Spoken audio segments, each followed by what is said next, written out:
to escape the clutches of the Australian just yet. Look at the turn on that inside line as well, but I think he's done the job for now. Yeah, Ferrari clearly have done their homework here. They knew that turn one was the place to overtake, because even if you've got more speed, as Piastri did on the hill, through those kinks of turn 5 and 6 before turn 7, you can't get through because you crisscross the line as a car in front. So there's nowhere that Piastri could go, despite having more momentum, more battery energy available. So yeah, McLaren losing hand over fist to Ferrari. They are surging forwards, but Leclerc is still going to be looking in his mirrors here, because he's lost a lot of time to Hamilton.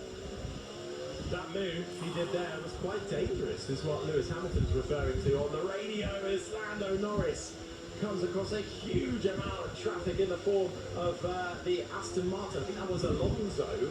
It was indeed. Coming out of the pit lane, and that has really lost Norris a huge chunk of time. He's over 2 seconds back already from Antonelli, and he was closing. He was within a second after his wobble coming through the penultimate corner just a couple of laps ago.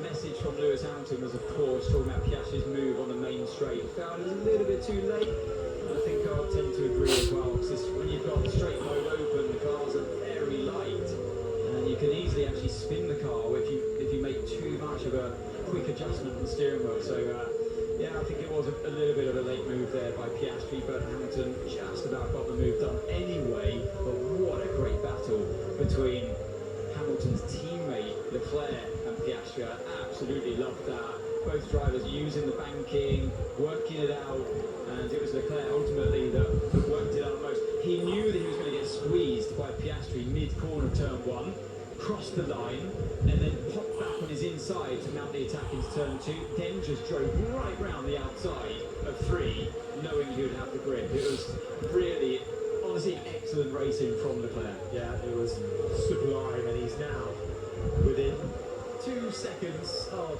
George Russell's third place. Russell's been able to have a bit of a calmer time bit the last few laps, but now the Ferraris are released from behind the McLaren with Oscar Piastri. Russell might come under some pressure shortly. Meanwhile, it's traffic paradise out in front. Kimi Antonelli and Lando Norris having to weave their way through the lapped runners, and the time gap ebbing and flowing from a second to 2 seconds as a consequence, as they now try and negotiate the racing balls of Arvid Lindblad. Let's head over to the pit wall, Bernie.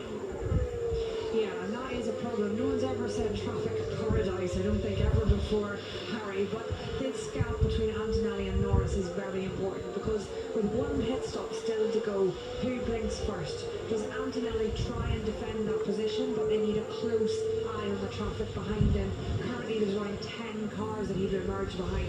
That includes back markers, but you still need to get past them, you still need to come through them. The blue flags are not for free. Or does Norris jump first and try and get that undercut with the degradation as high as it currently is, that I think he is close enough to undercut Antonelli, but he needs to be very careful of dealing with what traffic he comes out in front of. Same applies to Russell and Leclerc. So these pit walls will be carefully trying to work out when they think these back markers will hit and when they think they might have a free gap in order to do it for themselves.